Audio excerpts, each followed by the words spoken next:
I want to try namhlanje and share thoughts and truths that I believe will help you to grow ey'ntweni zikaNkulunkulu. And I thank God ukuthi sizwile Rise into new life. They preached this weekend and new things have been revealed. There's been a revival as we speak about ukubethelwa kukaKristu uJesu. So today I want to bring a few thoughts that I believe are fundamental truths zensindiso yethu. I want to speak about what is the importance of resurrection and what is the place of resurrection in our life with God. Now, over the weekend, we have been talking about ufa kaJesu and all that is involved. The Passover is about accomplished insindiso. Ukuvuka kaJesu was not accomplishing insindiso. Because when Christ died, he said, "It is finished." Oh, so I finished the purpose of saving men. So, First Peter did accomplish salvation. Mom Sokelo was speaking, and she was saying, we thank God that Jesus finished the task before she was finished.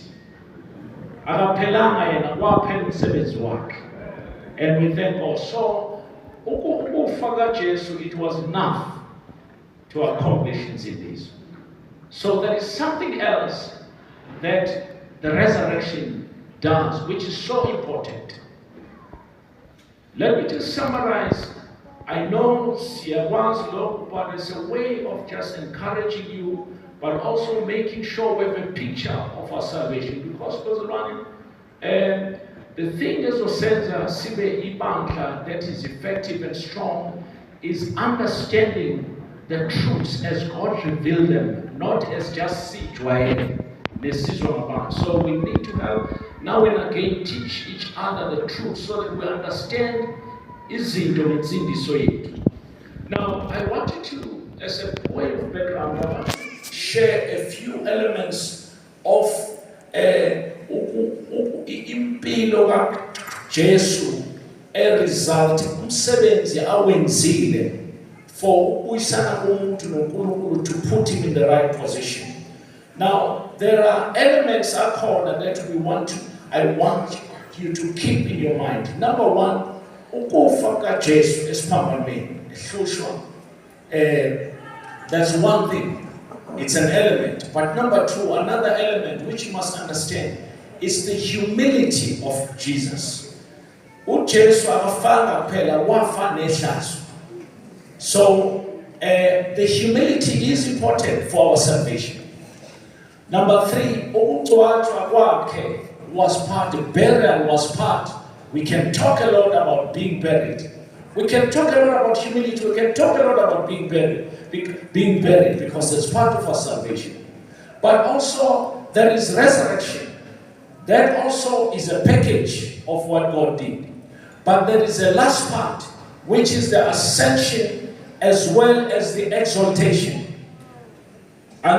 Jesu wabethele esiphambameni wafukushwa kwehlazo, where he was humiliated, wangcwatshwa, wavuka ngosuku lwesithathu, but emva kwalokho esevukile uNkulunkulu wamyisa, taking him to ezulwini, and as part of that lithi wam-exalta.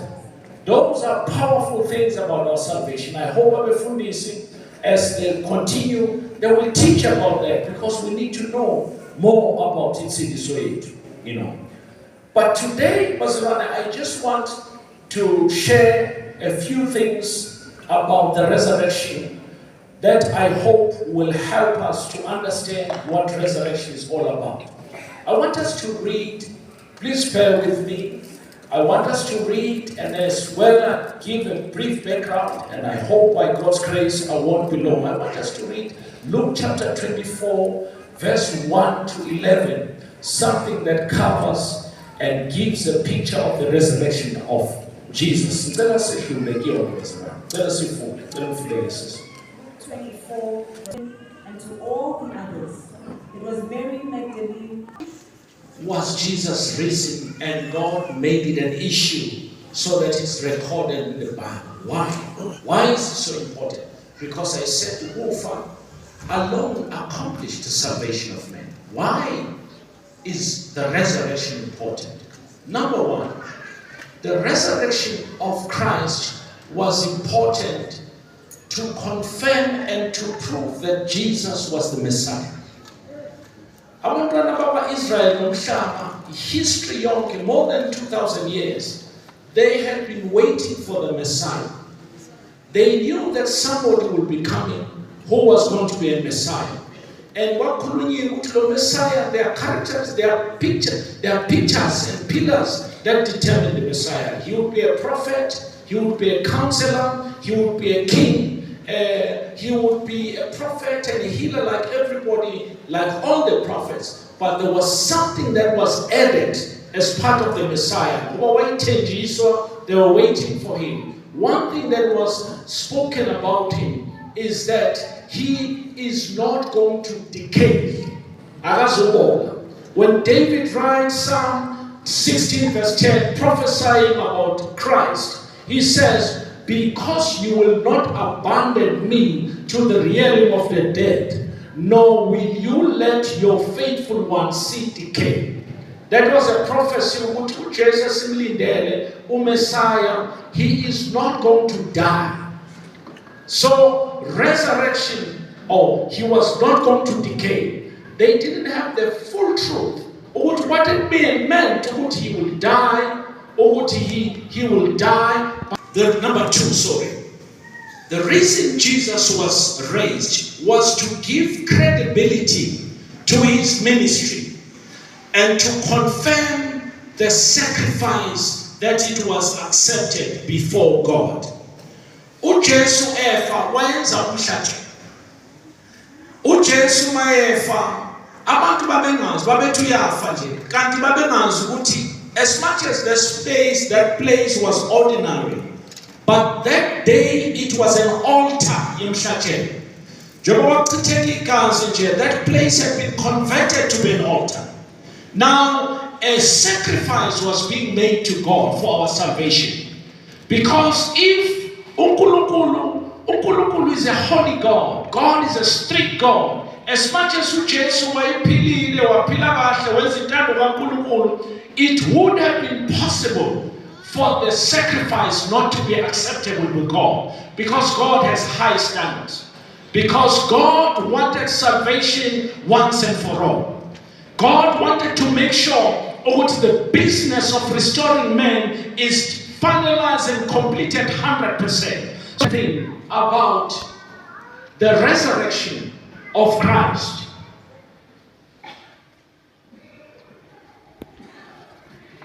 is uNkulunkulu was releasing the first power after salvation. While release amandla oqala. Ofundile uThefunda ubaba uPeter la what he is a firstborn of resurrection. Okushithi khona bazolandela. Okay, stay with me there. It was the first installment of the power of God. Amen. God introducing the power of man. So I want you to listen very carefully, because by God's grace I might not be long, but I think it's important, because this is where the heart of this issue of resurrection of Christ is. Now I want, as we go to this point, to read Ephesians, to go back. Sorry, tell us I want us to read to read again some of the things that put that away to as a funding. 15 from 15 uzofunda 15 Ephesians chapter 1 17 18 and 19. Just listen carefully about this. Ephesians 1 verse 15. thanksgiving, and prayer.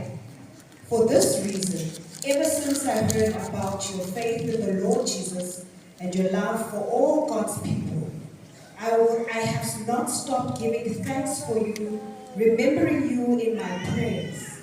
I keep asking that the God of our Lord Jesus Christ, the glorious Father, may give you the spirit of wisdom and revelation, so that you may know him better.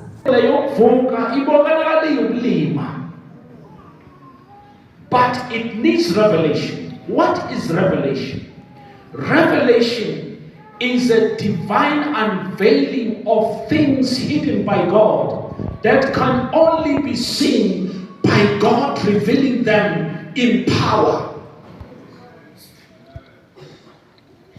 Revelation is the ability for God to reveal izinto so that into ibonayo uqale uyibone ngenye indlela ongayijwayele.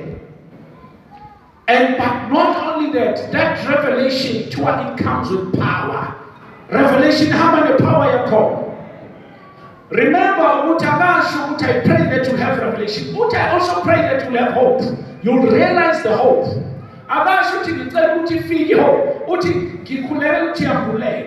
There is hope in you, there is power in you, but there is no revelation. So that's what Paul is saying today. He's saying, I pray that you will have a revelation to see what is it lephakathi. Revelation bazalwane is that Paul uthi I pray ukuthi uNkulunkulu nambona unikeze hope, not anikeze irevel ukwazi nibone the hope that God has given us. Number 2, that God will reveal to you the power that is in us. You see, bazalwane, faith is not just believing. Faith is something that is given by the Spirit of God. You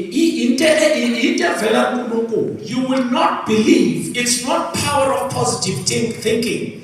It's a supernatural thing. Lithi iBhayibheli isandla esireceiva ngazi izinto zikaNkulunkulu. Sonke sinayo ifaith, but fanele ube nesambulo sefaith ekuwena. Number 2, we need our eyes open so that we see, we have a revelation of the power that is in us.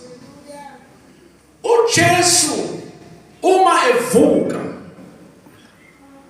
akavuswanga igelosi, wavuswa amandla akuye. The tomb could not hold him because of the power that was in him. So ipower akuyona into ekhamba ngaphakathi, insindiso yavusa uJesu kwabafileyo. But uPaul uthi ngenkathi evuswa uJesu enikezwa le power yokuvuswa, nathi we also receive the power. Ifika nje ngomoya ingcwele usezoletha the spirit of power of resurrection. So mina, I carry the power of resurrection in me. But inkinga akona nje ukuthi I carry them. I need to have a revelation yokuthi yini lengiyiphethe. We have not come to realize the power that we carry. Because a man who had a revelation of what he carried speaks with confidence and authority. I remember when Peter came ebona indoda ehleli phansi kuyaziwa ukuthi kade yalala. Uma ifika akazange abheke ezulwini, akazange athi Nkosi enza umsebenzi wakho. What I don't have silver and gold, but what I have I give you. Rise and walk. Akuyona into kaJesu, into kabani? Ayangisi into kabani? Yes. Into yami. What I have, I give you. Now, it was a man who knew what what he was carrying. I hope we walk with the revelation of understanding what we carry. Because inkinga ukuhamba nabantu abangazi baphekeni. Because iBhayibheli kaNkulunkulu lithi we carry the glory of God. And the glory of God is an ever-increasing glory. As we behold Christ, this glory is growing. We are grown from power to power. We are grown from strength to strength. We are grown from glory to glory. A church who is not moving in power. I got a revelation. You need to have a revelation. You need to have a cry. Oh, I want to know Christ. No, if we are going to experience the power, the Bible talks about looking to Him. And as we are transformed from glory to glory. Izimo esikuzona zizodinga ukuthi iglory enayo namhlanje ibe ngaphezulu iglory yakusasa ibe ngaphezulu kwalenayo. Now maybe I'm not able at the moment to have confidence in my situation under the wall, but as I behold the glory of God every day, I will be changed. I need to look to Christ every day, and every day I look to Him, I am changed. And if I look to Him, I am changed. If I live by faith from beginning to end, I am changed. The reason singakwazi ukuthi impilo zethu sitransform is because we live a life with breaks. Sasa ngiyakholwa, namhlanje angikholwa. Ngesonto ngiyakholwa, ngolesibili sengiyabuza ukuthi ungangibheki mina, ungangiboni mina. Uyabazi umuntu eshothana ethi wambheki mina. Yabo kodwa lo muntu bathi ethi malibonke igama lenkosi nakusasa. But people who every day are looking to Christ. And how do you do that? We worship the Lord. We pray.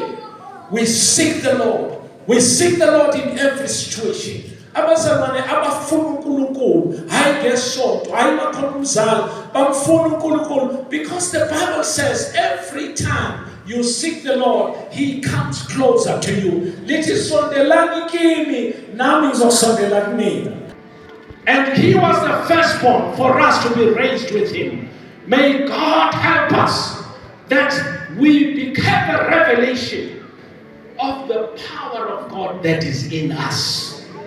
So that is so wazi ukuba sibe nespeed bafaze ngathi abantu bathi ulwandle lwababona, izimo zababona, hayi ukuthi zabona uJehova, zabona bani bona. Izimo masisibone bazalwane, izimo masisidede endleleni ngoba sibona inkazimulo egcwele thina. Ayikho lento iyazenzeke, ayikho lento ikwena. Ingakho uJames ekhuluma nathi ethi ngiyakhumbula Elijah indoda eyehlisa umlilo ezulwini namanje kusabhaliwe. Indoda eyehlisa izulu namanje kusabhaliwe. Uthi uJames esikhuthaza uthi Elijah lo simhlonipha kabi, he was man like me and you.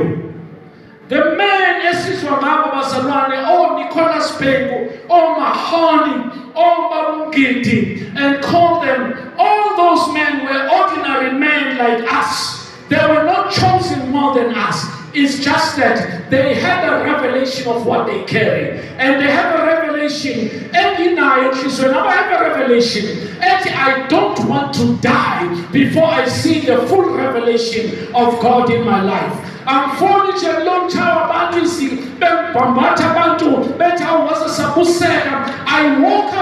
I wake up every morning. I say, Lord, the glory that I've seen yesterday, I know there is more glory for tomorrow. And therefore, I want to see Christ and to learn Christ with the power of His resurrection.